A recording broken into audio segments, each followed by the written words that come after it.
साहूणम्।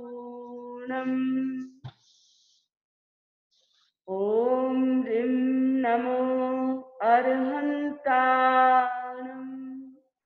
ॐ ह्रीं नमो सिद्धाणम्। ॐ ह्रीं नमो आयर्याणम्। ॐ ह्रीं नमो उवच्छायाणम्। ॐ ह्रीं नमो लोये सव्वसाहूणम्।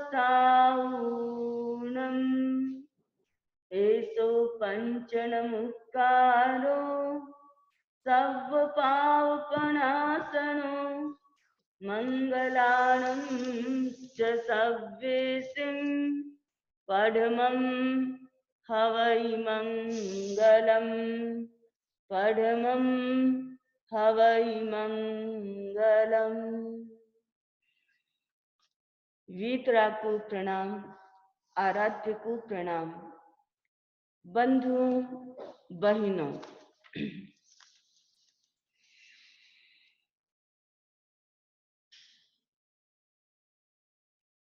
आगम का छोटा सा सूक्त, पद्मं नाणं तवो दया। जैन दर्शन का यह समन्वयात्मक सिद्धांत है। ज्ञान के बिना आचरण शक्य नहीं और आचरण के बिना ज्ञान की सार्थकता नहीं। इसलिए ज्ञान और आचरण दोनों का समन्वय आवश्यक है। अध्यात्म के क्षेत्र में ज्ञान का तात्पर्य है मोक्ष और उसके साधन, संयम, अहिंसा आदि का ज्ञान, और उसके लिए अनिवार्य है जीव का अजीव का ज्ञान होना। भगवान महावीर ने कहा 10वें कालिक सूत्र में, जो जीवे विनयानाई अजीवे विनयानई जीवा जीवे अयानंतो कहंसो नाही संयमम। जो जीव को नहीं जानता, अजीव को नहीं जानता, जीव और अजीव को नहीं जानता, वह संयम को कैसे जान सकता है, संयम की साधना कैसे कर सकता है। इसलिए मनुष्य के लिए अहिंसा की साधना, जीव अजीव को का ज्ञान होना अनिवार्य हो जाता है। जीव और अजीव का ज्ञान जब होता है तभी व्यक्ति उससे निवृत्त हो सकता है और उससे दूर हट सकता है। इसलिए जीव और अजीव इन दोनों का ज्ञान होना महत्वपूर्ण बात है। 25 बोल। एक छोटा सा बहुत ही महत्वपूर्ण जैन दर्शन का यह तत्व बताने वाला एक श्लोक है, जिसे थोकड़ा कहते हैं। देशी शब्द में थोकड़ा जिसको कहते हैं वो थोकड़ा है। और उसकी संक्षिप्त जानकारी आज से हम शुरू कर रहे हैं। परम पूज्य गुरुदेव आचार्य श्री महाप्रज्ञ जी द्वारा लिखित हिंदी की यह पहली पुस्तक जीव अजीव जिसका नाम है, उसी के साथ हम चल रहे हैं। इस बार हमने आपको 7 चैप्टर्स भेजे हैं। आज मैं 4 चैप्टर्स के बारे में चर्चा करने वाली हूँ और बड़ी संक्षिप्त में जानकारी देने वाली हूँ। आपके पास पेपर्स हैं, चैप्टर्स हैं, आप उनके साथ जुड़े रहें और उनको आपको गहराई से पढ़ना है, जिससे हम 2 अक्टूबर को होने वाली हमारी क्विज में अच्छे से हम भाग ले सकते हैं।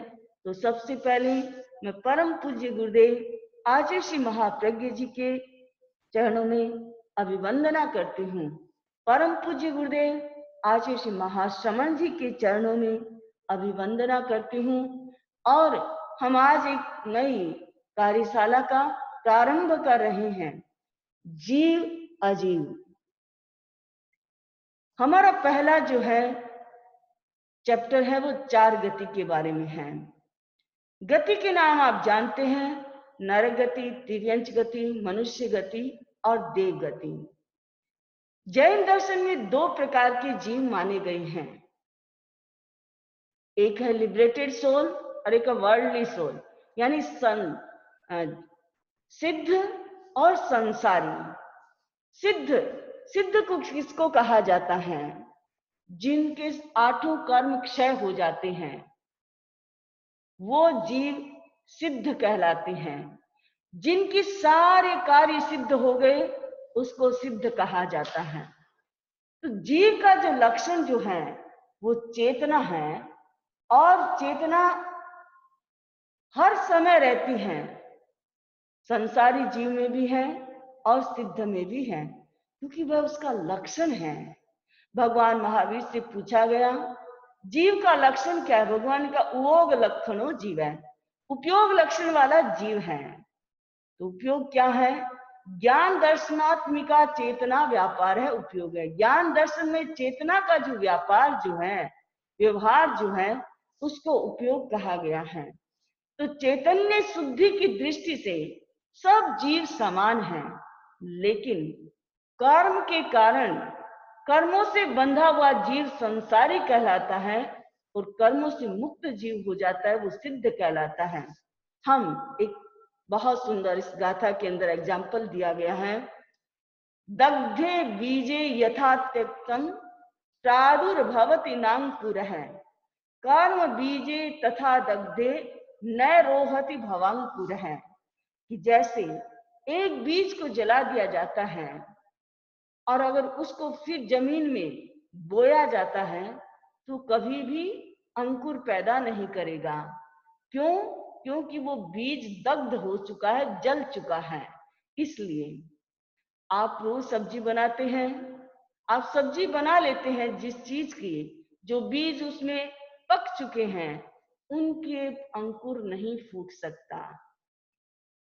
वैसे ही कर्म जिनके दग्ध हो चुके हैं, जिन्होंने कर्मों को जला करके राख बना दिया है, वो भी भवांकुर है, न रोहति भवांकुर है, अब उनका जन्म मरण नहीं हो सकता। तो सिद्ध कौन होते हैं? जिनके 8 कर्म क्षय हो गए हैं। अब ये भी आता है कि सिद्ध कितने प्रकार के होते हैं? सिद्धों के 15 प्रकार का वर्णन आता है, और 15 प्रकार के सिद्ध में जो आता है वर्णन, उस वर्णन के अंतर्गत जो उनकी पूर्व अवस्था जो है, जिस अवस्था में वो सिद्ध बनते हैं, उस अवस्था के आधार पर उनका नाम लिया गया है। मैं कुछ के आपके सामने नाम लिखे हैं मैंने, कि जैसे गृहलिंग सिद्ध, यानी जो हाउस होल्डर, जो गृहस्थी जो सिद्ध बन जाता है, गृहस्थी के वेश में ही सिद्ध बन जाता है। मरुदेवा गृहस्थी के वेश में सिद्ध बन गई थी। स्वलिंग सिद्ध, जैसे जैन के वेश में, जैन या अन्य किसी भी साधु, किसी भी धर्म संप्रदाय वाला सिद्ध बन रहा है, वो उस वेश में जो सिद्ध बनता है वो स्वलिंग सिद्ध हो जाता है। अन्य लिंग सिद्ध, जो अन्य धर्म वाले हैं, जैन वाले, जैन में स्वलिंग हो जाता है। अन्य लिंग जो दूसरे जो साधु संत कोई भी सिद्ध बनता है तो अन्य लिंग सिद्ध हो जाता है।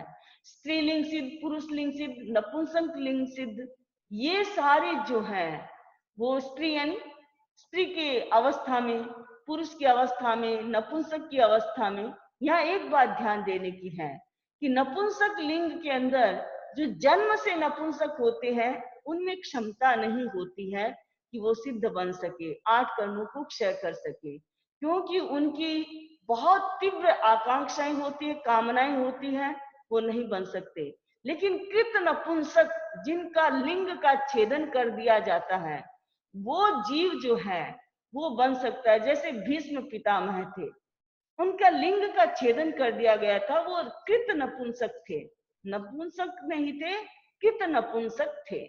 तो इस तरह के अगर कोई जीव होते हैं तो वो जो है वो सिद्ध बन सकते हैं। तो इस तरह की से जो तीर्थ सिद्ध, अतीर्थ सिद्ध, तीर्थंकर सिद्ध, अतीर्थंकर सिद्ध, स्वलिंग सिद्ध, अन्य लिंग सिद्ध, गृहलिंग सिद्ध, स्त्रीलिंग सिद्ध, पुरुष लिंग सिद्ध, नपुंसक लिंग सिद्ध, एक सिद्ध, अनेक सिद्ध, ये जो है, तो ये जो बुद्ध बोधि सिद्ध, ये 15 भेद जो है वो सिद्ध के आते हैं। उसके बाद आता है संसारी जीव है, जो संसार में अपनी संसरंती संसार है, जो संसार में संसरण कर रहा है, भटक रहा है, उसको संसारी जीव कहा जाता है। और वो 4 गति इसके अंतर्गत आती हैं। 4 गतियों में घूमता है जीव, इससे बाहर नहीं। केवल मोक्ष जाएगा तब वो 5वीं सिद्ध गति को प्राप्त करेगा। आप कई लोगों ने इसमें से 4 गति की जो कंपटीशन में भाग लिया है और उन्होंने बहुत अच्छे ढंग से उसको किया, उनके लिए बहुत इजी होंगे अब चैप्टर सारे के सारे। लेकिन आप ध्यान रखें, ज्ञान को मजबूत बनाता है, स्ट्रॉन्ग बनाता है। ग्रंथ ग्रंथ का पूरक होता है, एक ग्रंथ दूसरे ग्रंथ का पूरक होता है।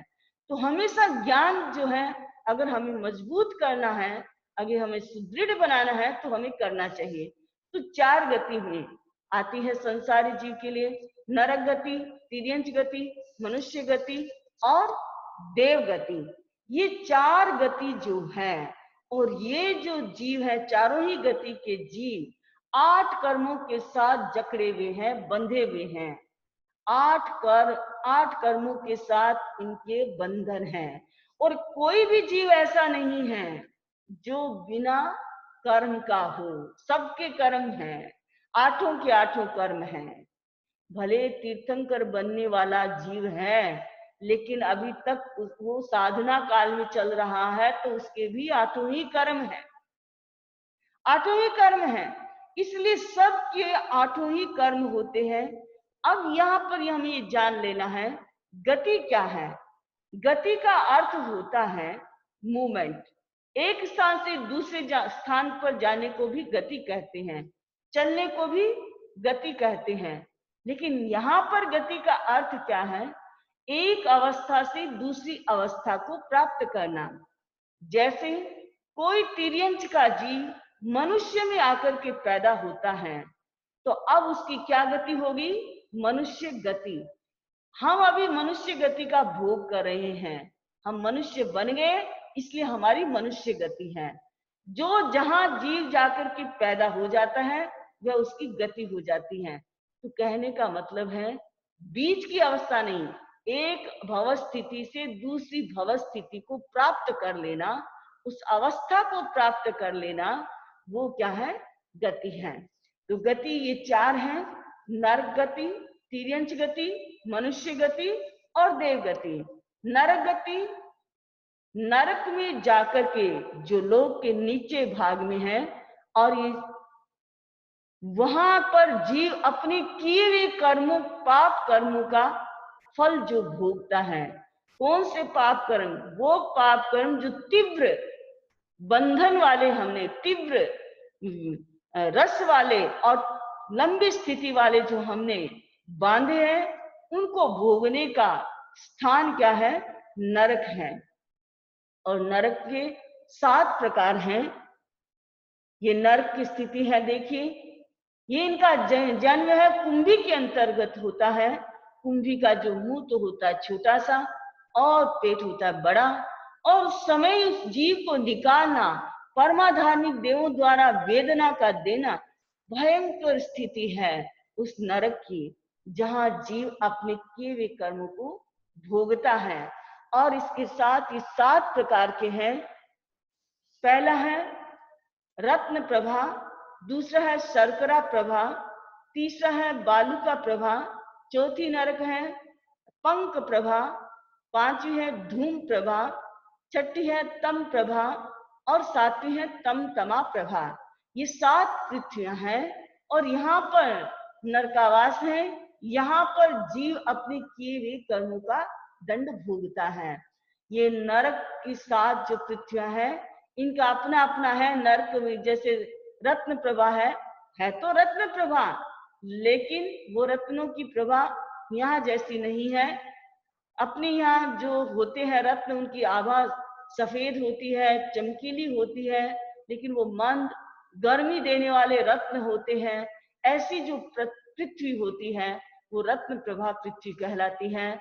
फिर है शर्करा प्रभा। शर्करा वैसे नाम शुगर है, इंग्लिश में शुगर कहा है, लेकिन शर्करा का अर्थ होता है कंकर जो होते हैं। कंकर जो होते हैं वो कैसे होते हैं? तीखे होते हैं, और इतने तीखे होते हैं कि आपकी सुई की नोक से भी अनंत गुने तीखे होते हैं। और ऐसी पृथ्वी पर जो जन्म लेते हैं, रत्न प्रभा, शर्करा प्रभा, बालुका प्रभा।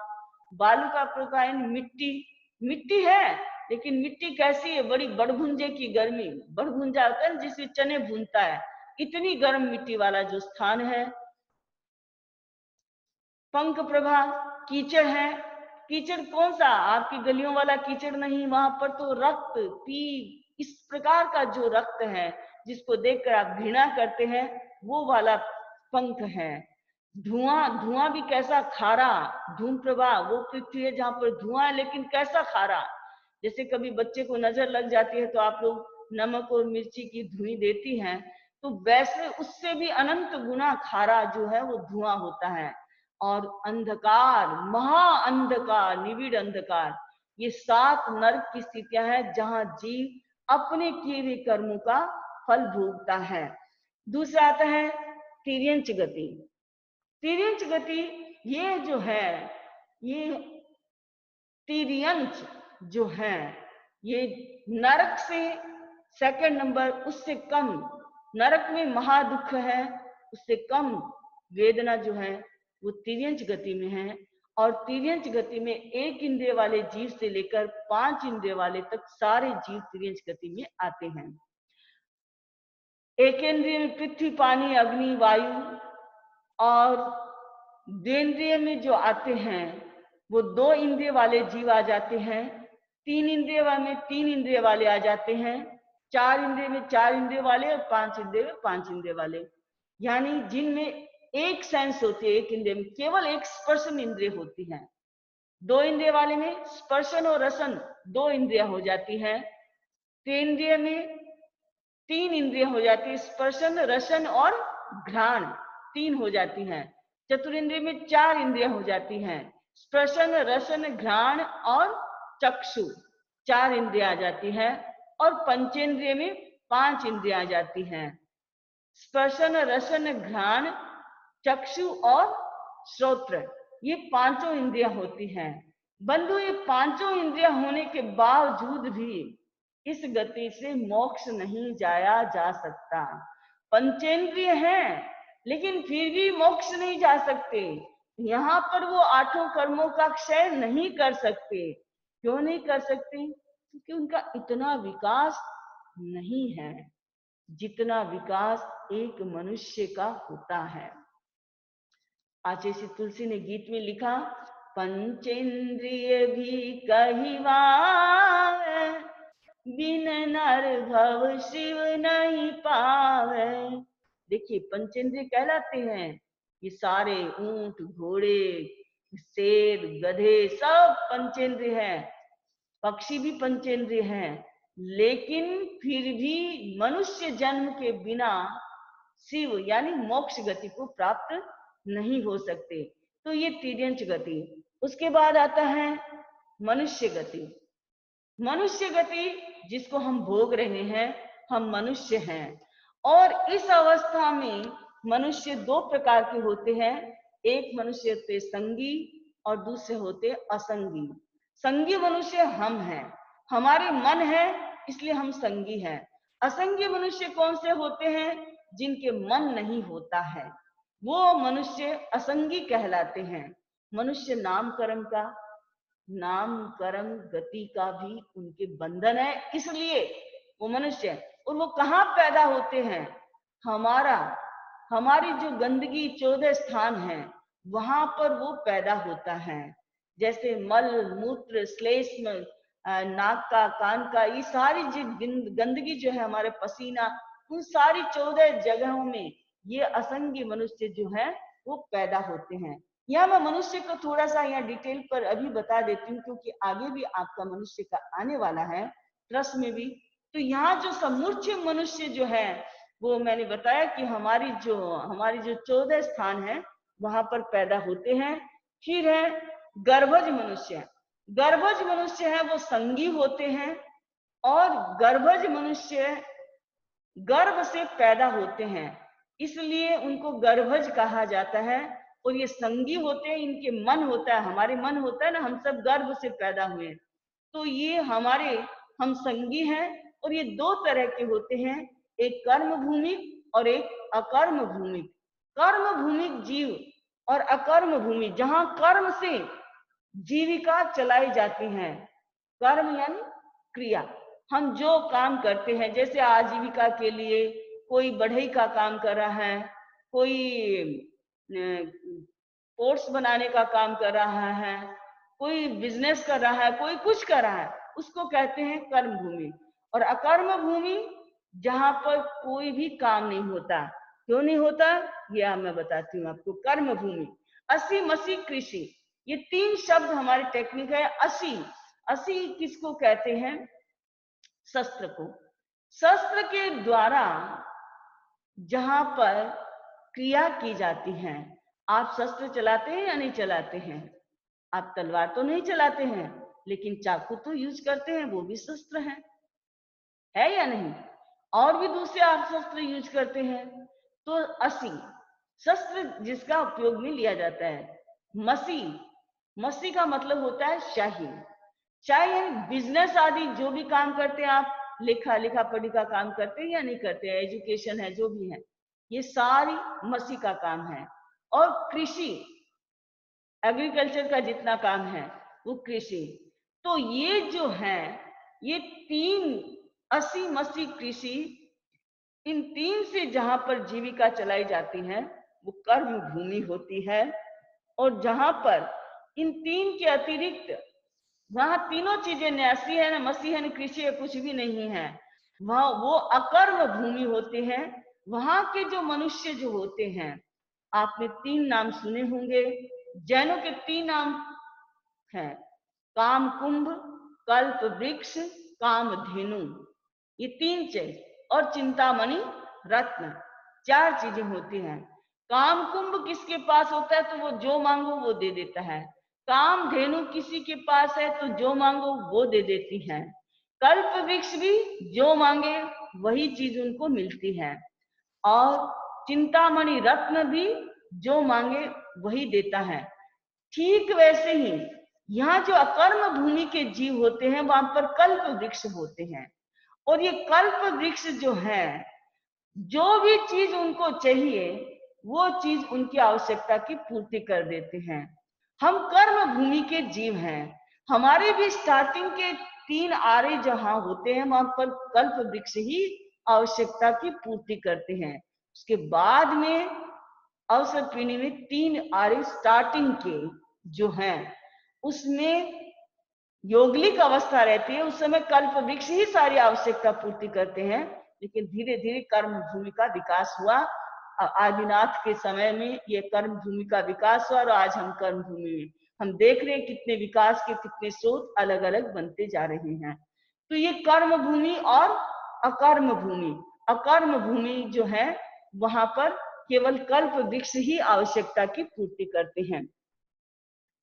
उसके बाद आता है देवगति। देवगति जो है सबसे 4 गतियों में भोग की दृष्टि से अच्छी मानी जाने वाली, भौतिक सुखों की दृष्टि से अच्छी मानी जाने वाली गति है। लेकिन बंधुओं याद रखना, कभी कामना मत करना, ये भोग भूमि है। गति कौन सी अच्छी? मनुष्य गति, जहां से हम संयम कर सकते। देवता भी इस भूमि, इस जीवन के लिए तरसते हैं कि हमें भी मनुष्य जन्म मिले तो हम भी अपना जीवन सार्थक बनाएं। तो ये कर्म, ये जो भोग भूमि है, देव भूमि है। देवता जो होते हैं वो 4 तरह के होते हैं। देव, भवनपति देव, व्यंतर देव, ज्योतिष्क देव और वैमानिक देव। भवनपति वो देव जो होते हैं जो भवनों में रहते हैं। व्यंतर देव जो है वो उनके अपने जगह होती है, लेकिन उनको क्या पसंद है?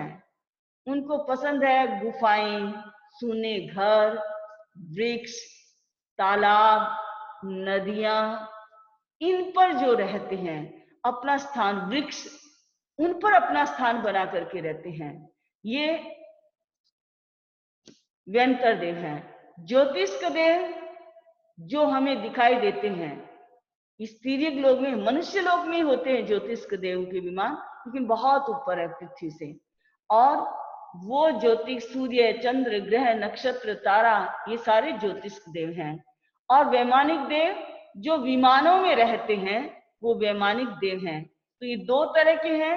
इनके विमान आगे बहुत इनका वर्णन आने वाला है, तो हम यहाँ नहीं करके हम आगे उनको करेंगे। तो जो विमानों में रहते हैं, अभी इतनी चर्चा है कि जो विमान में रहते हैं वो वैमानिक देव कहलाते हैं। इस तरह सभी संसारी जीव अपने किए हुए कर्मों के अनुसार एक गति से दूसरी गति में चले जाते हैं, परिवर्तित होते रहते हैं। जैसे एक ही जीव कभी मनुष्य बनता है, कभी तिर्यंच बन जाता है, कभी देव बन जाता है, कभी नारक बन जाता है।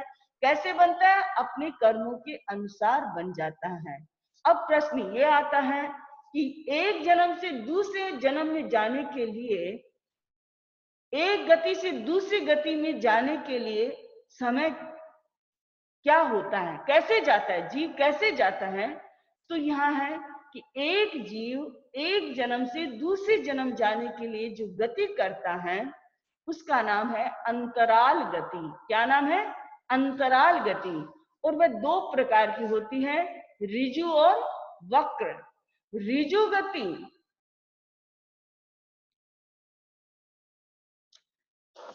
गति जो है वो जैसे तीर कमान सीधा जाता है, जहां निशाना लगा तो ठीक वहीं जाकर के वो टिकता है।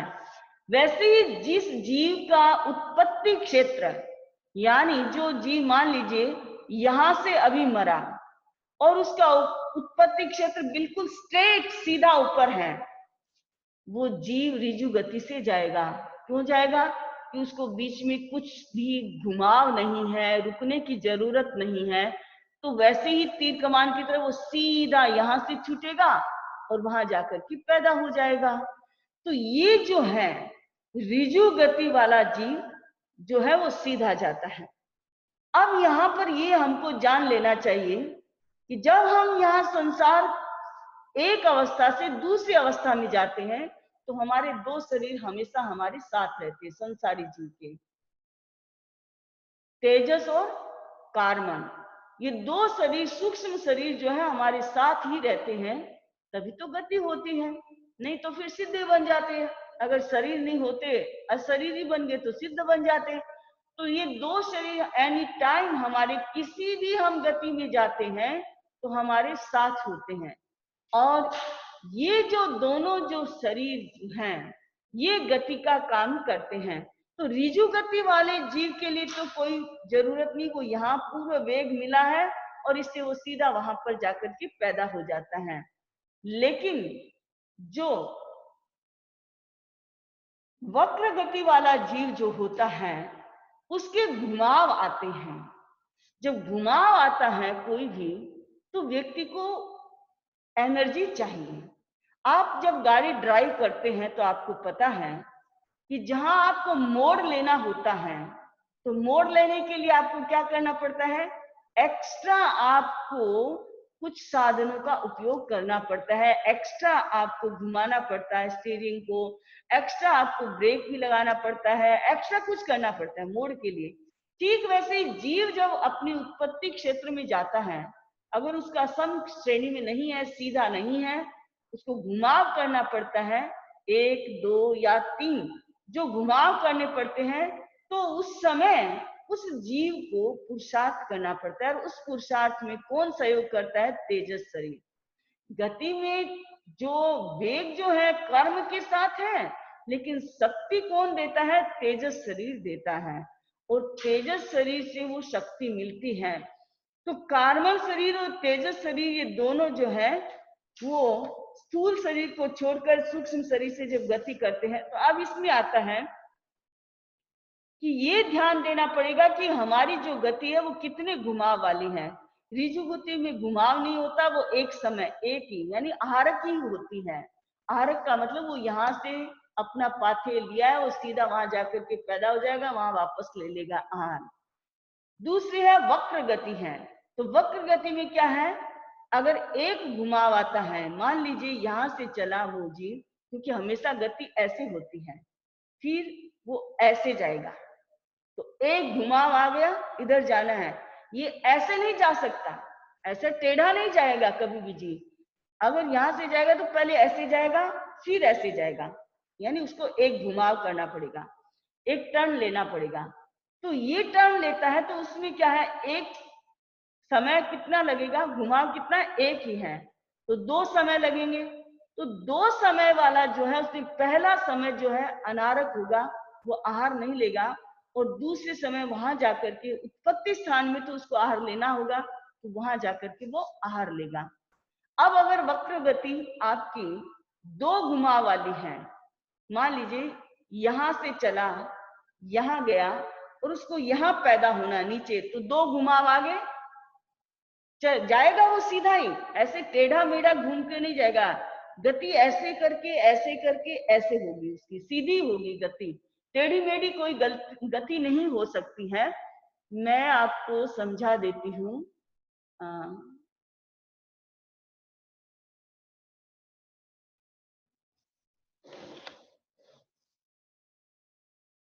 हाँ देखिए, मान लीजिए कोई जीव यहां से मरा है, वो जा रहा है, वो ऐसे जाएगा, अब उसका उत्पत्ति क्षेत्र ऐसे है और यहाँ है, वो उसको यहाँ पैदा होना है, तो वो ऐसे नहीं जाएगा कभी भी, उसको जाने के लिए पहले ऐसे जाएगा, फिर ऐसे जाएगा, फिर ऐसे आएगा, तो उसको 2 घुमाव हो गई।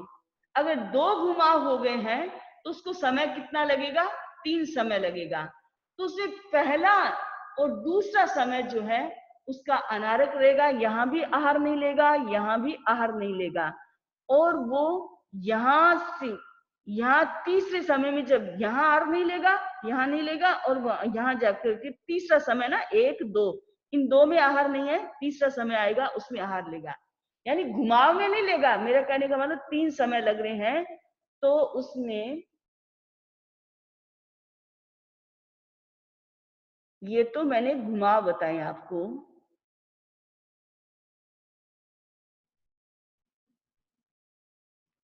ये मैंने आपको घुमाव बताए हैं, ठीक है, ये 2 घुमाव है। अब इसमें समय कितना लगेगा, 3 समय लगेगा। 3 समय लगेगा तो इसमें 3 समय के अंदर जो फर्स्ट एंड सेकंड, पहले समय में और दूसरे समय में वो आहार नहीं है, तीसरे समय में वहां जाकर के वो आहार लेगा। अब फिर है वक्र गति का 3 घुमाव वाली हैं। मान लीजिए जीव यहां से चला, यहां आया, यहां आया, अब उसको यहां जाकर के पैदा होना है, यहां पैदा होना है, तो ये 3 घुमाव हो गए उसके, ये 3 घुमाव हो गए।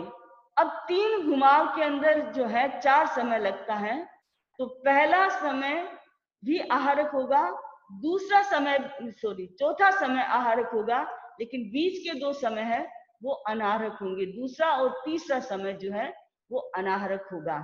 तो ये बात समझ में आ गई, सिंपल है, ज्यादा नहीं है घुमाव वाली बात।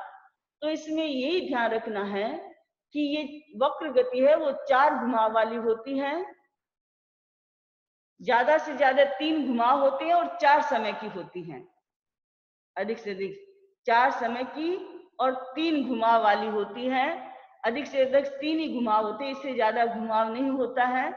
तो वो जाकर के वहां पैदा हो जाता है और आहार ले लेता है चौथे समय में। तो इस तरह से ये जो है अंतराल गति के अंदर हमारा सूक्ष्म शरीर ही काम करता है, और स्थूल शरीर है वो काम स्थूल शरीर तो वहां जाकर के फिर दूसरी गति में बनाता है। ये स्थूल शरीर यहाँ छूट जाता है और वहां आगे जाकर के फिर अपने कर्मों के अनुसार वो स्थूल शरीर बना लेता है, जैसा शरीर उसको बनाना है, भले मनुष्य था लेकिन अगर वो वनस्पति में जाके पैदा हो रहा है तो वनस्पति का शरीर बनाएगा, अगर वो कहीं पशु में जाके पैदा हो रहा है तो पशु का शरीर बनाएगा, देव में पैदा हो रहा है तो देव का शरीर बनाएगा, नरक में पैदा हो रहा है तो नरक का शरीर बनाएगा। अपने कर्मों के अनुसार वो शरीर का निर्माण करेगा। हाँ, तो ये हो गया आपका पहला चैप्टर। अब हम चलते हैं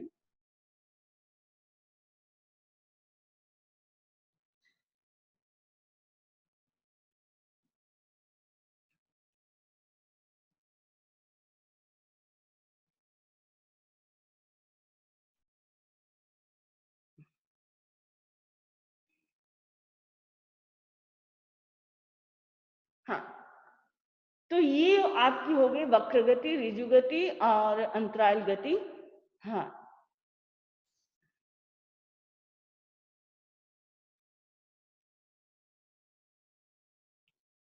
दूसरा बोल है जाति 5। जाति किसको कहा जाता है? ये जो हम कहते हैं सदृशता, एक समानता के आधार पर, एक जैसी जो चीज होती है उसके आधार पर किसी चीज को हम डिवाइड जो करते हैं उसको जाति कहा जाता है। जैसे चेतना है, चेतना हमारा मूल लक्षण है। अब हमारे पास 5 इंद्रियां हैं, 5 इंद्रिया में सब एक इंद्रिय समान इंद्रिय वाले नहीं है। एक इंद्रिय जिसमें है वो सारे क्या कहलाएंगे? एक इंद्रिय कहलाएंगे। जिनमें 2 ही इंद्रिया है वो 2 इंद्रिय वाला जीव कहलाएगा। जिसमें 3 इंद्रिय है वो त्रिइंद्रिय कहलाएगा। जिसमें 4 इंद्रिया है वो चतुरिंद्रिय कहलाएगा। अब वो कुछ भी हो सकता है 2 इंद्रिय वाला जीव, वो लट भी हो सकती है, सीपी भी हो सकती है, शंख भी हो सकता है, और कोई दूसरे इस तरह के जीव होते हैं वो सब आ जाते हैं। त्रिइंद्रिय में जैसे मच्छर है, ये आपके बग्स हैं, चिंटी है, मच्छर नहीं, मिच्छा में दुख ये चिंटी है और बग्स जो हैं ये सारे किस में आएंगे? 3 इंद्रिय वाले में आ जाएंगे। 4 इंद्रिय वाले सारे जीव जैसे मकड़ी है, मच्छर है, बिच्छू है, कंसला है, ये जो भंवरा है, ये सब जितने भी हैं वो सारे किस में आ जाएंगे? 4 इंद्रिय वाले जीव में आ जाएंगे। और 5 इंद्रिय में सारे जीव आ जाएंगे। कौन कौन से? तो कहने का मतलब सदृशता, एक जैसी जिनका इंद्रियां जितनी है उसके आधार पर हमें ये कलेक्शन मिलता है, उसको 5 इंद्रिय जाति कहा गया है। अब जैसे कहते हैं ना गाय जाति, गाय जाति कहा तो गाय सारी गायें आ गई। ऐसा नहीं अमेरिका की गाय या इंडिया की गाय या ये रशियन गाय, ये बाद की बात है। लेकिन गाय कहने के साथ सारी गायें आ गई। जब हम कहते हैं मनुष्य, मनुष्य कहने के बाद सारे मनुष्य जाति आ जाती है। अमेरिका, रशियन या इंडियन ये सब बाद की बात होती है। मनुष्य के साथ सारे मनुष्य आ जाते, तो जाति होगी। मनुष्य एक जाति है, गाय एक जाति है। तो ये जो सदृशता के एक समान आकार और प्रकार के आधार पर जो किया जाता है वो है इंद्रियों के आधार पर जो यहाँ पर जो डिवाइडेशन किया, जो हमने विभाग की है उसको कहा गया है जाति। और जाति का ये क्रम जो है वो क्रम से बढ़ रहा है। डार्विन का जो विकासवाद था आपने सुना होगा, साइंस में पढ़ा भी होगा डार्विन का विकासवाद। डार्विन के विकासवाद में क्या था कि उसने कहा कि पहले एक पेशी जीव होता है, फिर ऐसे बढ़ के वो 2 पेशी वाला बनता है, फिर 3 पेशी वाला, फिर ऐसे उसने विकास जो बताया वो बताया। लेकिन हम हमारे ये अगर अकॉर्डिंग टू जैनिज्म देखें तो हमारे यहाँ भी जीव का जो एक विकास क्रम है, 1 इंद्रिय वाले होते हैं, 2 इंद्रिय वाले होते हैं, 3 इंद्रिय वाले होते हैं, 4 इंद्रिय वाले होते हैं, 5 इंद्रिय वाले होते हैं। जैनों की ये विशेषता रही है कि सबसे बड़ी बात है कि उसने आत्मा की दृष्टि से किसी को कम नहीं माना, हाँ आत्म विकास की दृष्टि से, क्योंकि 1 इंद्रिय वाले जीव की जो आत्मा है वो सघनता से सोई पड़ी है, 2 इंद्रिय वाले की उससे थोड़ी सी ज्यादा है, क्योंकि वो त्रस्त बन गया, अपने सुख दुख के लिए गति कर सकता है, मूवमेंट कर सकता है। वो मूवमेंट नहीं कर सकते 1 इंद्रिय वाले।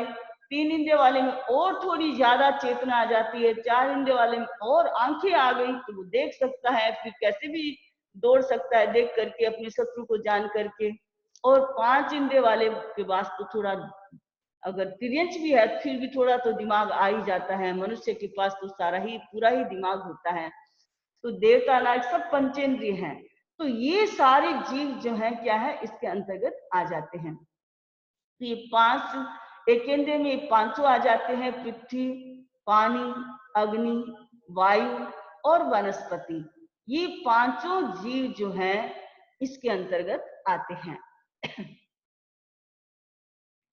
2 इंद्रिय वाले में ये सारे आ जाते हैं, शंख है, चीकी है, ये वुडवर्म जो होता है वो है, सेल है, ये सारी चीजें जो है 2 इंद्रिय वाले आते हैं। इनमें 2 ही है, टच एंड टेस्ट। 3 इंद्रिय वाले में 3 सेंसेस होती हैं, तो ये है एंट है, स्पाइडर है, फैलिस है, लिस्टिक है, जूम और ये सब है, वो सब इसके अंदर आ जाते हैं। 4 इंद्रिय वालों में जो है 4 इंद्रिया हो जाती है, touch, taste, smell and sight. और मॉस्किटो, फ्लाइज, बीज और ये सारी चीज जो है इसके अंतर्गत आ जाते हैं। ये मनुष्य देखिए स्पाइडर ये बच्चों वाले हैं, तो ये सारे भी आ जाते हैं। अब 5 इंद्रियों में ये 4 गति के सारे जीव आ जाते हैं, जिसके बारे में हमने सारी चर्चाएं की हैं। अब यहाँ हमको ये जानना है कि तिर्यंच जीव के क्या है, बहुत सारे प्रकार हैं। तिर्यंच जीव को यहाँ मनुष्य जीव को हमने वहां समझा, मनुष्य को, यहाँ हम तिर्यंच के बारे में थोड़ी चर्चा करेंगे। तिर्यंच जो है वो कितने तरह के होते हैं? 3 तरह के होते हैं, जलचर, स्थलचर और नभचर। यहाँ जलचर आप देख रहे हैं, जल में विचरण करने वाले सारे जीव। स्थलचर, यहाँ पर ये जो पेनविंग्स है वो भी चल रही हैं। और ये जो है पक्षी जो है नभचर है, नभचर है पक्षी। हमको स्पेशली जानना है स्थलचर के बारे में। भूमि पर चलने वाले जीव जो हैं वो कितने तरह के होते हैं? तो वो पहले 2 तरह के होते हैं, एक तो 4 पैर वाले होते हैं और दूसरा परिसर्प, चतुष्पाद और परिसर्प, 4 पैर वाले और रेंग करके चलने वाले, रेंग करके चलने, रेप्टाइल्स जिसको कहते हैं वो। अब उसमें क्या है, 4 पैर वाले भी कितने तरह के हो गए हैं? 4 तरह के होते हैं। एक खुर वाले, जैसे ये गधा होता है तो गधे का पैर नीचे से जो होता है वो एक खुर होता है, उसको खुर कहते हैं, खुर जिसको कहा जाता है, तो वो जो है वो एक ही होता है। और घोड़ा जो होता है, घोड़े के कितने खुर होते हैं? 2 होते हैं। उसका ऐसे बीच में से कटा हुआ होता है, ये देख रहे हैं ना आप, ये घोड़े का खुर है, ये 2 होते हैं, 2 खुर वाला होता है।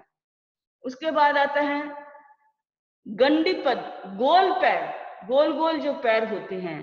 ऊंट का पैर गोल, राउंड गोल होता है, क्योंकि तभी वो मिट्टी में चल सकता है। हाथी का पैर गोल होता है। फिर आता है सनक पद, जिसके नाखून जो होते हैं वो वाले, तो वो कौन से हैं? लायन है, शेर है, बाघ है यानी टाइगर है, कुत्ता है, बिल्ली है, गाय, ये जो सारे हैं सनक वाले हैं, उनके नख सहित वाले होते हैं, ये हैं। तो इसलिए ये 4 इसके डिवाइड कर दिए। फिर कहा परिसर, रेंग कर चलने वाले रेप्टाइल्स जो हैं वो उनमें 2 तरह के बताए।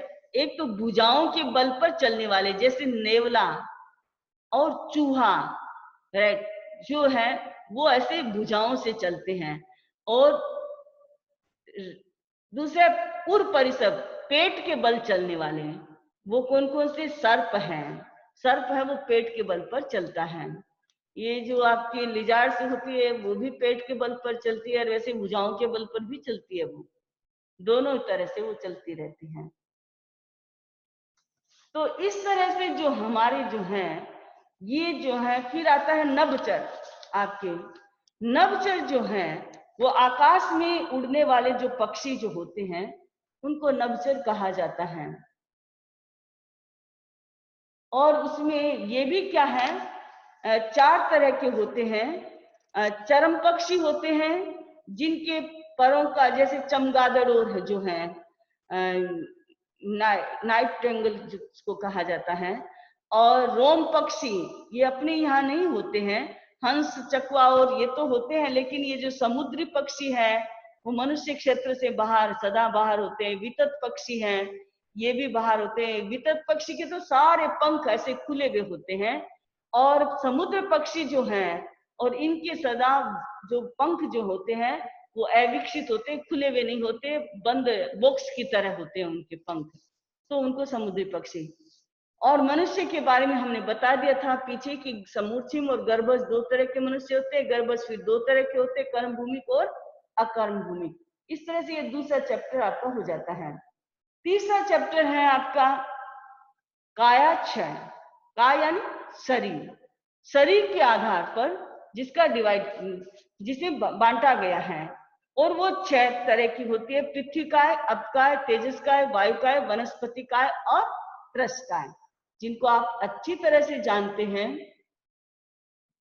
अब देखिए, पृथ्वी काय, अपकाय, तेजस काय, वायु काय और वनस्पति काय। पृथ्वी जिनका शरीर है वो पृथ्वी काय है, जिनका शरीर पानी है वो अपकाय है, जिनका शरीर अग्नि है वो तेजस काय है, जिनका शरीर वायु है वो वायु काय है, और जिनका शरीर वनस्पति है वो वनस्पति काय है।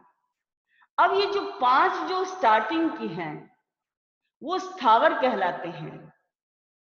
इनको क्या कहते हैं? स्थावर, क्योंकि एक जगह स्थिर रहते हैं। अब आप कहेंगे स्थिर हवा कहाँ स्थिर है? हवा तो चलती रहती है। पानी कहाँ स्थिर है? पानी भी चलता रहता है, बहता रहता है।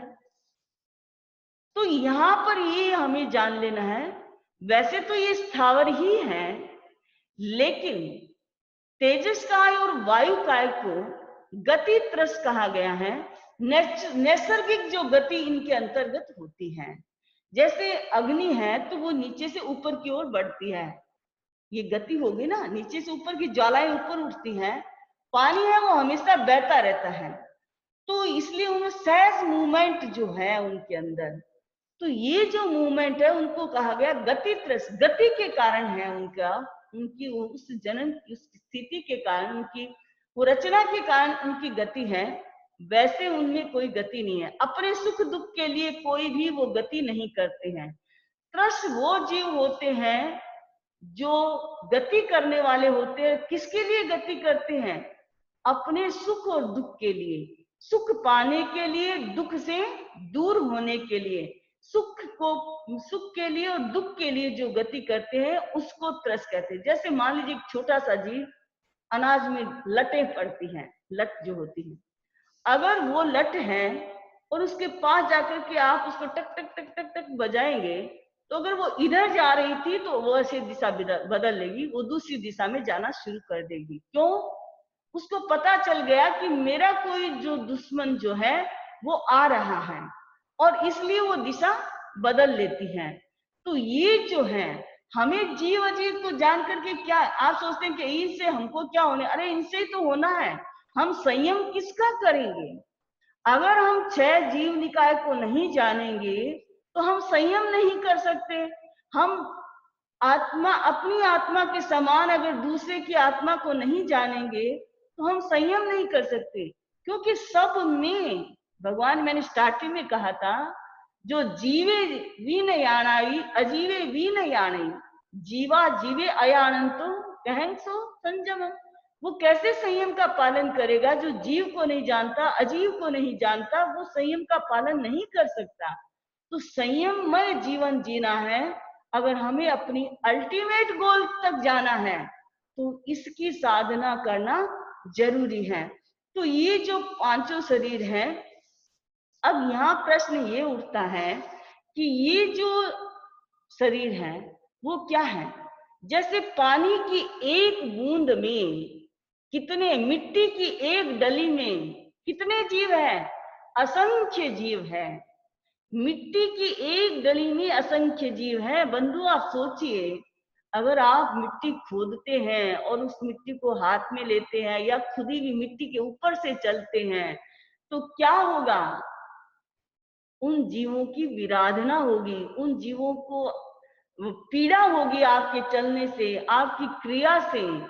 तो ये पानी, मिट्टी की एक बूंद में असंख्य जीव हैं। दूसरा पानी, पानी की एक बूंद में असंख्य जीव होते हैं। बंधु आज साइंस भी स्वीकार कर चुका है, साइंस भी कहता है कि पानी में जीव होता है, लेकिन हमारे और साइंस के में अंतर है। हम कहते हैं कि वाटर इटसेल्फ लिविंग बीइंग, अपने आप में वो क्या है? जीव है। और साइंस क्या कहता है? पानी की एक बूंद में क्या है? 36,000 जीव होते हैं। अब वो पानी के अंदर बता रहे हैं, हम कहते हैं पानी खुद जीव है। ये बहुत बड़ा अंतर है। तो हम पानी के बारे में, आप कितना पानी ऐसे गिराते हैं, किस तरह स्नान करते हैं तो कपड़े धोते हैं तो और किसी चीज में मंजन कर, पेस्ट करते हैं, आप बर्तन साफ करते हैं, कितना पानी ऐसे गिराते रहते हैं। तो कितने जीवों की विराधना होती है। संयम करना जरूरी है। कितने तरह का पानी होता है? नदी का पानी, तालाब का पानी, समुद्र का पानी, बर्फ का पानी, और आपके बारिश का पानी, कुएं का पानी, बावड़ी का पानी, अलग अलग तरह के सारे पानी जो हैं, और ओस का पानी, ये कितने तरह के पानी हो जाते हैं। मिट्टी भी कितने तरह की है, काली, पीली, सफेद, लाल, तरह तरह की जो है वो मिट्टियां होती हैं। और अपकाय हो गया, फिर उसके बाद तेजस काय है। तेजस काय अग्नि, अग्नि की है जो लाइटिंग जो होती है, थंडरिंग जब होती है वो है। ये सारे अग्निकाय के जीव है। अग्निकाय की जीव कितने तरह की, काष्ठ की लकड़ी होती है, घास की लकड़ी होती है, अलग अलग तरह की जो है जलाई जाती हैं, वो सारे अग्निकाय के जीव हैं। और उसके बाद आता है वायुकाय। वायुकाय जो है, हवा जो है बहती रहती है, वो अपने आप में जीव है। और ये चार, कितनी तरह की, चार तरह की होती है। पहले उत्कलिका वायु, दूसरी मंडलिका वायु, तीसरी घन वायु, चौथी है गुंजा वायु। उत्कलिका वायु किसको कहते हैं? उस वायु को कहते हैं जो वायु ठहर ठहर करके चलती है, धीरे धीरे चलती है। दूसरी मंडलिका वायु, जो वायु चक्र खाती, गोल गोल जो चलती है, उसको मंडलिका। जो साइक्लोन जो आता है समुद्र के अंदर, वो क्या है? वायुकाय के कारण होता है। वो साइक्लोन गोल गोल घूमती है। तीसरे घन वायु, जो वायु हमारी जो रत्न प्रभा पृथ्वी और है उनके नीचे जो है जमी हुई है, एकदम आइस की तरह, उससे भी ज्यादा ऐसे जमी हुई वायु है, वो गाढ़ी वायु है, उसको कहा जाता है। और उसके बाद गुंजा वायु जो है, जो शब्द करती हुई हवा जब चलती है ना, कई बार आवाज सुनाई देती है कि हवा की आवाज आ रही है, गूंज उसकी आती है, उसको गुंजा वायु। पांचवी है शुद्ध वायु, जो बिल्कुल मंद मंद चलती है और ठंडी होती है, जो हमें श्वास लेने में काम आती है, वो शुद्ध वायु जो होती है। तो इस तरह से ये पांच तरह की जो है वायु जो होती है। और वनस्पति काय का तो बहुत बड़ा संसार है। बंधु ये जो चार वाली ऊपर वाली जो है वो सारी चीजें ही, उनमें क्या है, दो तरह के शस्त्र होते हैं। वो अचित कैसे बनती हैं? दो तरह के शस्त्र होते हैं उनके, एक तो स्वकाय शस्त्र और एक परकाय शस्त्र। स्वकाय शस्त्र कौन सा होता है? जैसे काली मिट्टी पीली मिट्टी में मिल जाना। काली और पीली मिट्टी दोनों अलग है तो मिट्टी, लेकिन एक दूसरे के लिए शस्त्र का काम बन कर देती हैं। दूसरी बात, जैसे दूसरा शस्त्र, जैसे मिट्टी को अग्नि में डाल देना, अग्नि उसके लिए शस्त्र बन जाएगी। मिट्टी में पानी डाल देना, पानी उसके लिए शस्त्र बन जाएगा। तो इस तरह से परकाय शस्त्र हो गया, स्वकाय शस्त्र और परकाय शस्त्र। वैसे ही हर चीज के लिए, पानी के लिए भी वैसे ही है। पानी में जैसे समुद्र का पानी नदी के पानी में डाल देना, नदी का पानी समुद्र में डाल देना, तो ये परकाय शस्त्र, स्वकाय शस्त्र हो गया, पानी का पानी। और परकाय शस्त्र हो जाएगा, अग्नि में गर्म कर दो कि परकाय शस्त्र हो गया। चूना डाल दिया, परकाय शस्त्र हो गया। मिट्टी डाल दी, परकाय शस्त्र हो गया। राख डाल दी, परकाय शस्त्र हो गया।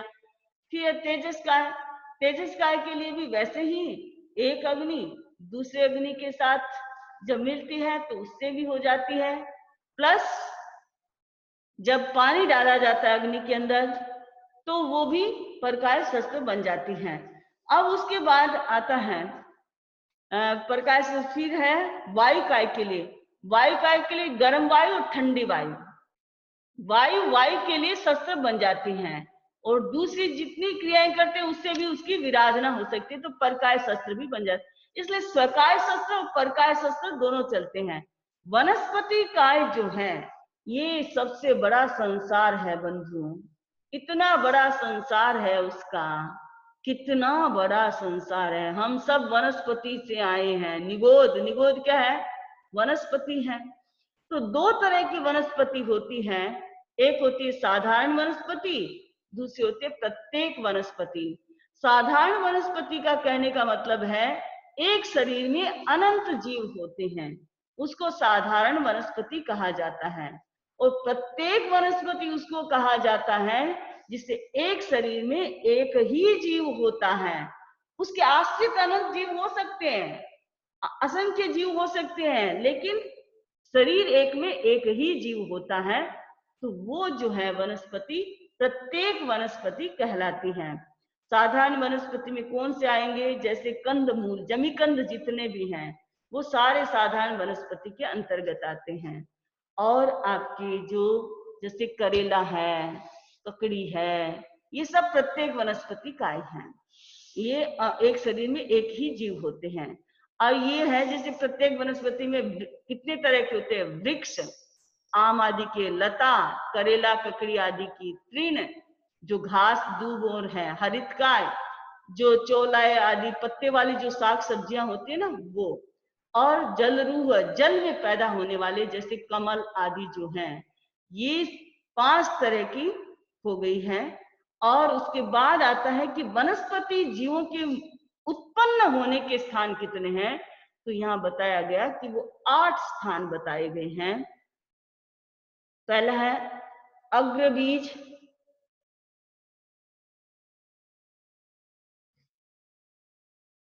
ये 8 स्थान इसमें बताए गए हैं। पहला है अग्रबीज, यानी जिसका सिरा, जो ऊपर का जो भाग जो है वो जो है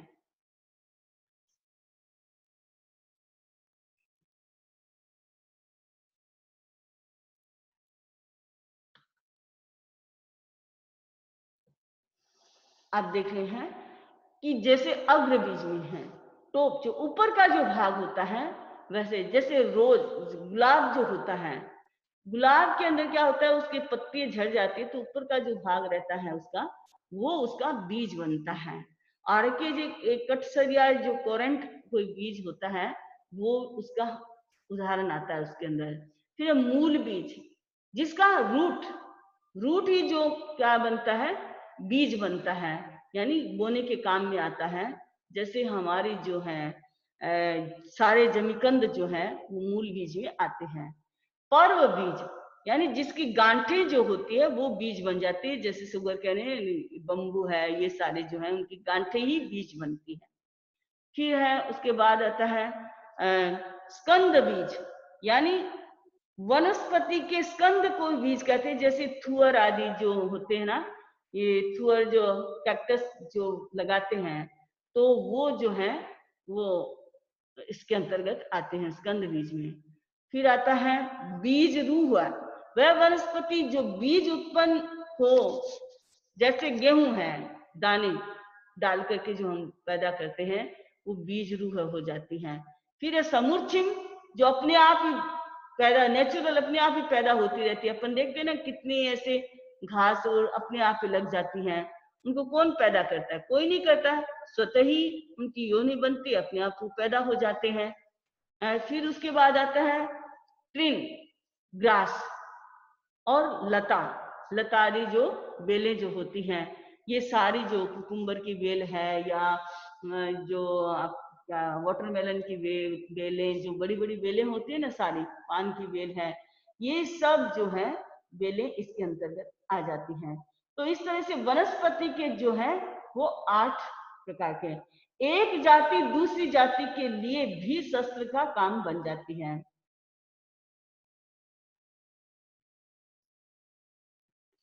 एक जाति दूसरी जाति के लिए भी शस्त्र का काम बन जाती है। वैसे ही त्रस जीव जो है वो क्या है, वो 2 इंद्रिय वाले जीव से लेकर पंचेंद्रिय तक के सारे जीव त्रस जीव कहलाते हैं।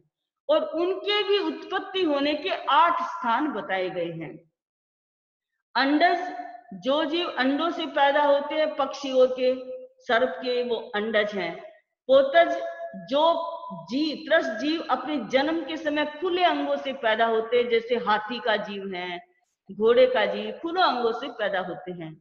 तीसरे जरायुज, जो त्रस जीव पैदा होते समय झिल्ली के अंदर लिपटे हुए होते हैं, जैसे मनुष्य है, गाय का है, ये सब झिल्ली में पैदा होते हैं। तीसरा रसज, जो जीव रस के अंदर पैदा होते हैं, जो जैसे दही और है उसमें रसों में जो उत्पन्न होते हैं कृमि आदि, वो जीव रसज कहलाते हैं। श्वेतज, स्वेदज, जो मनुष्य के पसीने आदि में जो पैदा होते हैं वो जीव स्वेदज कहलाते हैं। और समूर्छिम, जो स्वतः ही पैदा होते हैं बिना किसी नर मादा के संयोग के, वो समूर्छिम कहलाते हैं। उद्भिज, जो पृथ्वी आदि को फोड़ करके बाहर से पैदा होते हैं, वो उद्भिज कहलाते हैं। और औपपातिक, जो जीव कुंभी या सैया में पैदा होते हैं, वो औपपातिक कहलाते हैं। तो इस तरह से ये 8 प्रकार मनुष्य के भी बताएंगे हैं। अब आता है चौथा चैप्टर जो है, आप सब जानते हैं कि हर जीव जो है वो 5 इंद्रियों से संपन्न नहीं है, लेकिन कम से कम एक इंद्रिय तो उसके पास भी है। एक इंद्रिय में एक इंद्रिय तो है। तो इंद्रिय का मतलब क्या है? ऐश्वर्य संपन्न होना। बंधु, ये 5 इंद्रियां जो हमारी जो है वो ऐश्वर्य है, हमारे बहुत बड़ा धन है।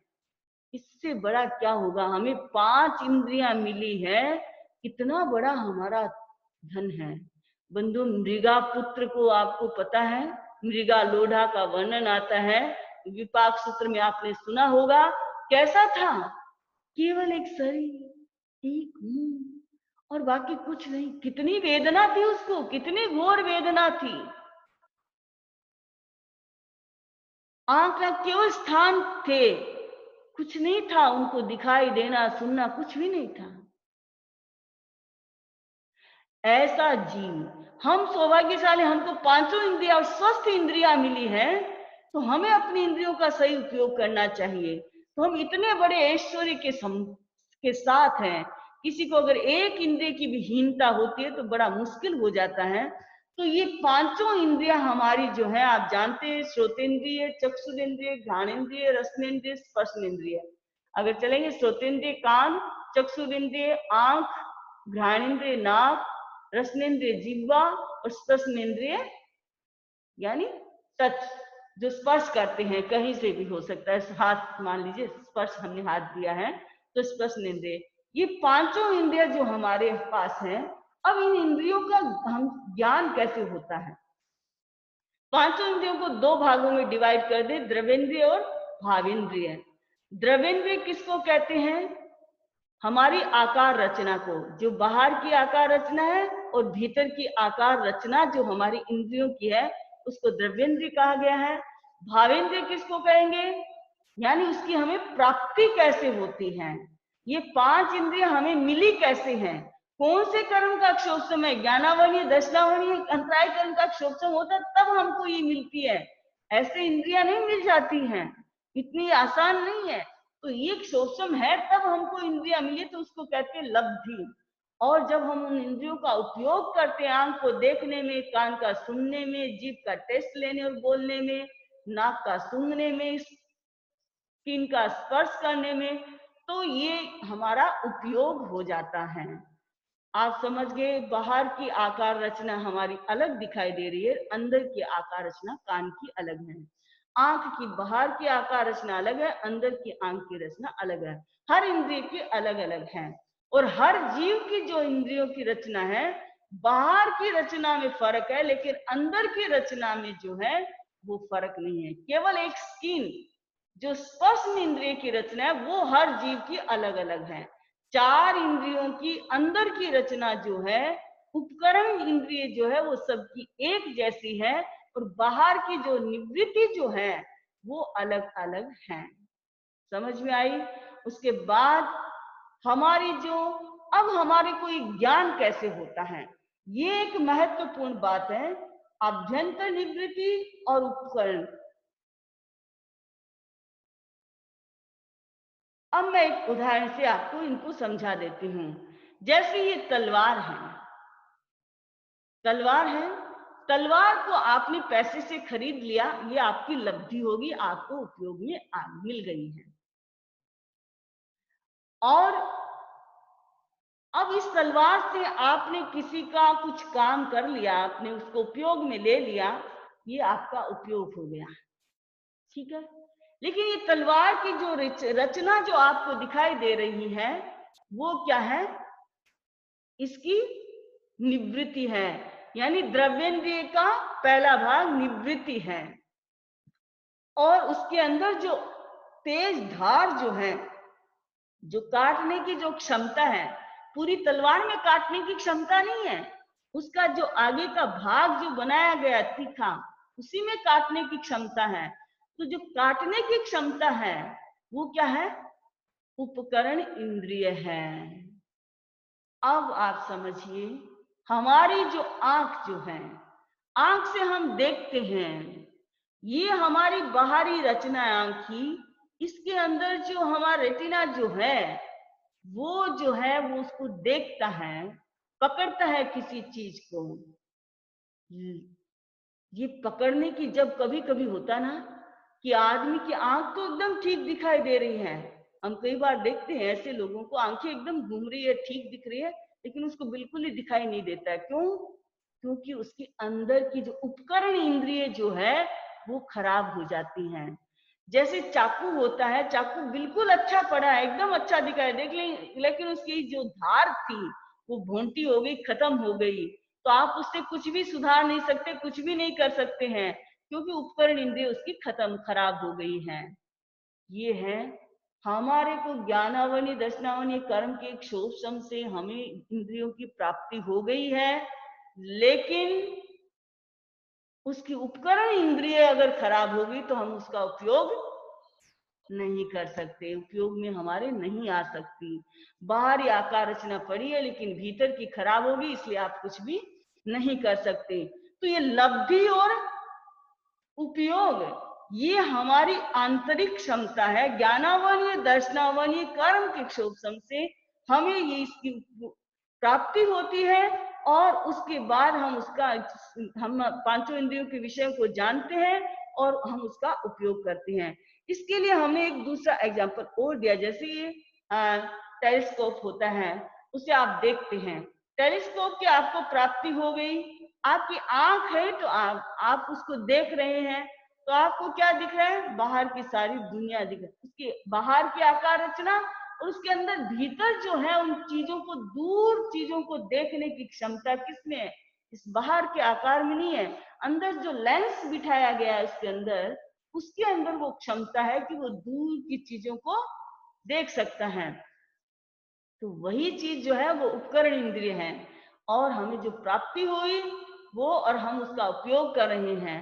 तो ये चारों चीजें जब होती हैं बंधु, हम सौभाग्यशाली, ये चारों चीजें हमारे पास स्वस्थ हैं, पांचों इंद्रियां हैं, हमें ज्ञानावनीय दर्शनावनीय कर्म के शोषण से हमें लब्धि हो गई है, हम उपयोग भी कर रहे हैं, उपकरण इंद्रिय भी इसकी सारी ठीक है, उसकी निवृत्ति भी ठीक है। तो बंधु, ये जो है, ये सारी प्राप्ति होने के बाद हम क्या है? ऐश्वर्य संपन्न है। इसीलिए तो ऐश्वर्य संपन्न है। तो व्यक्ति को कभी भी अपने आप को कम नहीं समझना चाहिए, अपने आप को संयम के साथ जोड़ करके रखना चाहिए। हम जानेंगे, तत्व को जानेंगे, तभी संयम कर सकेंगे।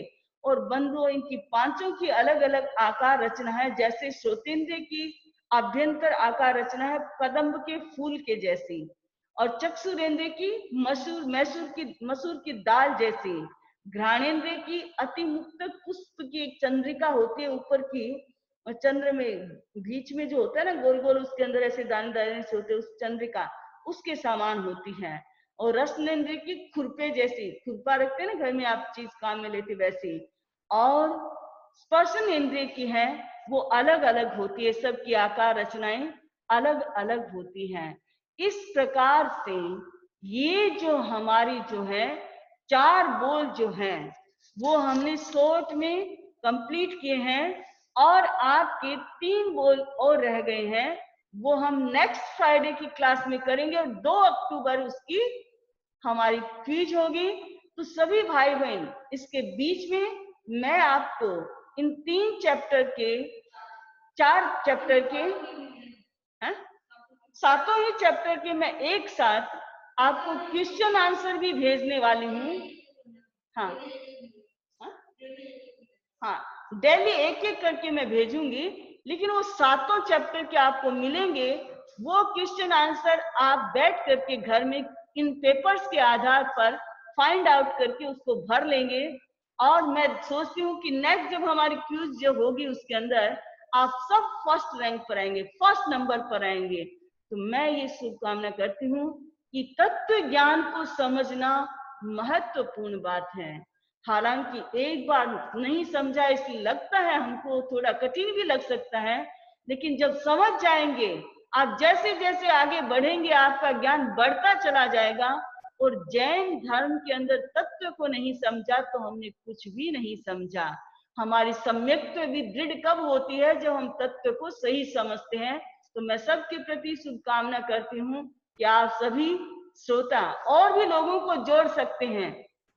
अभी शुरुआत हुई है, आज पहली क्लास हुई है, आप लोगों को जोड़ें और कहीं ज्यादा से ज्यादा, ये तो धर्म दलाली का काम है, आप जितने लोगों को जोड़ेंगे उतना आपको भी बेनिफिट होगा, क्योंकि उनका भी अज्ञान हटेगा, हमारा ज्ञानावनीय कर्म का, उनका भी ज्ञानावनीय कर्म का अक्षोभम बढ़ेगा।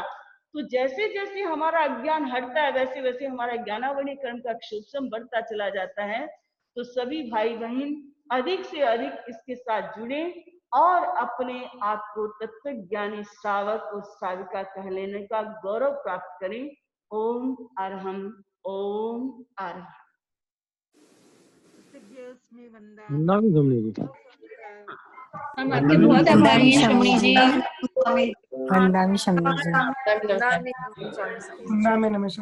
तो मैं श्रवणी जी घर में बैठ के इसको पढ़ना है। वंदना भी नमः शम्मी जी। हाँ, नमी मंगल पाठ सुना दो ना।